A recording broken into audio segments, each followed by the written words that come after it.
dhacdooyin badan ka dhaca xeebta Liido markii hoteelada lagu daaho dadka isku harayo waa dhalinyaro gabdho yar yar oo guriga laga soo qalday iyo nimankii keenay wax dana kama leh inuu maanka ka qaado ka bacdina isticmaalo waxaan dan kale kama leh lacag kasta ku dhiiba bajaajleeduna waa ka qayb qaadanaysaa gabadha tirada qaad guriga geey baangada u saaran markuu qaado laba jir aad gooyina nin kale waxa koox kale waxa meesha gabadha lagu isticmaala gabadhaas dhibana waa meel uu dacwooto male hooyada abeed oo ka soo dhuumatay saldhigga booliska dibta ma la soo qabtan xilada wax dacwo ma qabo ayadoo la xooga arkaysa laakiin sharciga dhibana noqonaya waa lahayna kiisas badan qaadnay oo qaar maxkamadda u gudbinay kolba dacwoon karin wixii dambi yihiin meesha ka cad hadii dhib ku dhaco dacwo karin ina guriga iska joogtaa fiican dumarta gabdhaha la soo wada waxa leeyahay waliba dhalinyarada hadda aan ugu badan diaspora dibadda ka timid ama waxaan fududeys dhalinyarada hore ay joogay xishoodkooda badnaa hadda gabadha markii la hadlo xalay baruud ma leedahay markii la isbarto baruud ma leedahay haddii salayn wala baraa shishada cabal leeyahay ana ka dhiibeyna qofka haddii beerta la geliyo ma gadan karto ka bacdi waxa waa inay ayada jirkeeda isticmaasho oo ayada la isticmaalo waxaa ka imaanaya in gabdhihi ayadoo wada xaamila ay dhoobiyiin xeebta Liido annaga aan ka aruurinay qaar aan u dhiibnay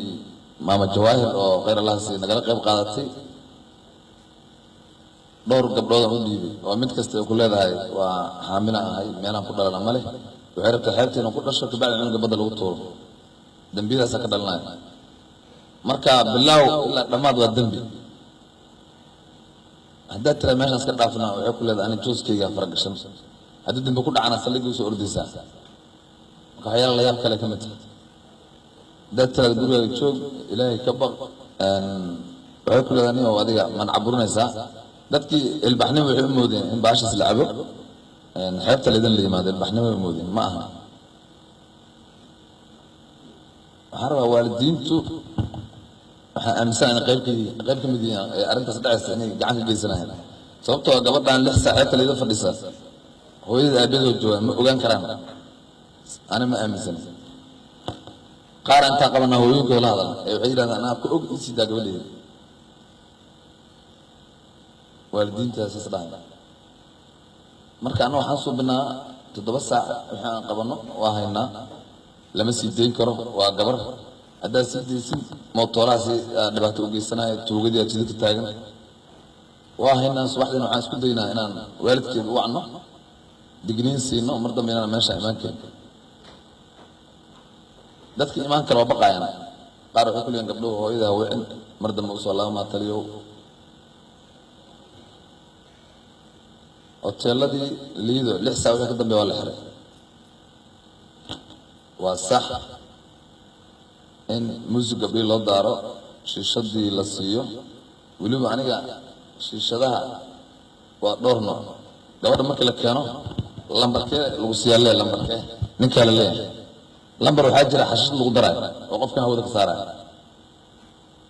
gabadhan cid ugu soo sheekaysa jaamacadda gabar kale wax ka soo barana waxay fadhisaa Banadil Beach ama African Beach oo tirada ugu caansan laga yaqaan ka bacda ay cid baan u sheegtay dib ku dhaca mana sheegayso waa caqabad kale على جبا أورا دي قادنا عرفتو أي حيابها يملاس أدو إنه كل شيء سكود يده عندنا حكر جبل السيال بلد معركة وحاكرنا علمي أنت لسوق على بدل وقولي قال قلت بوليس كي سلك عبد العزيز وحان كنت أبرنا هذه قف حاملة عرفتين إنه ورستان هذول كذا للصعود هذه كريه تاي سواها كنتي سؤال سوي دينا ويكون شيء زعلاني إنه كان عبد ماله ما شاء الله نسكت جوا وحن لحرينا والله الجندرك أما ما مكبر كبرادل وما من جواهر وكعس ونوت ماذا وكوري جنا قار إذا هذا السنة أو جيبي وحلت لذا قبض قار وحنكو حرينا ماشي كدرك وقبله marka cunug yar oo badda lagu dilaayana oo muwaadin Soomaaliyeed ma fiirsan kartid dambiga ka dhalanaya aakhire adduunba wixiina aruurisid hadii gabar tahay hadii ilmo saqiir yihiin hadii nin cabsan yahay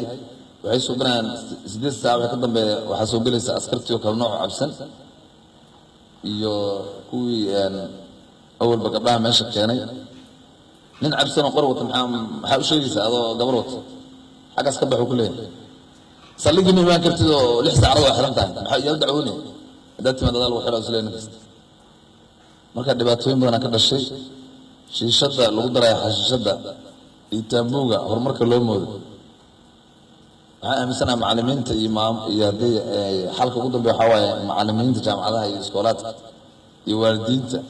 inay ka qayb qaataan la dagaalanka muqaadaraadka waa si ugu fudud gabar kasta hadii guriga lagu celiyo culaysku ku yaraanaya booliiska